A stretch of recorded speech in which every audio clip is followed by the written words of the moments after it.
Guys আমার কথা জানি হয়তো জোরে নাও আসতে পারে, কারণ ফ্যান চলছে তার জন্য।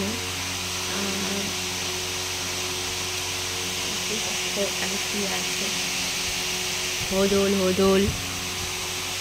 ফ্যানটা বন্ধ কর তো, ফ্যানটা বন্ধ কর, ফ্যানটা বন্ধ কর। আমার পেটে ব্যথা করতেছে। হ্যাঁ, তো এদিকে আমি শুয়ে আছি, আর কারণ আমার ঠিক মতো ভয়েসটা আসবে না, যেহেতু ফ্যান আমাদের ঘরে হচ্ছে জেনারেটর আছে, তো ওই জেনারেটরটা সবসময় চলে। ওই জেনারেটরের জন্য জেনারেটরটাই আমি ওর জন্য সবসময় বন্ধ করে দিই। কেন পরিষ্কার করবো?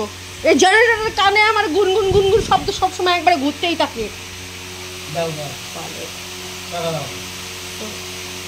বাবা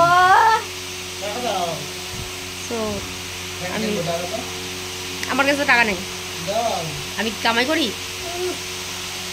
তো যাই হোক, তো আমি টাকাগুলো দিয়ে কি করি?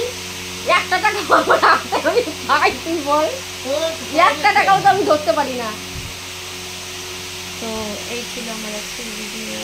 তো বেশিক্ষণ ভিডিও করতে পারবো না গো, জেনারেটর চলতেছে না, আমার তো সাউন্ডই আসবে না। এইভাবে তোমাদের সাথে এইভাবে ঝগড়া করার মতন কথা বলতে হবে, তাহলে আমার সাউন্ডই আসবে না। চলো টাটা।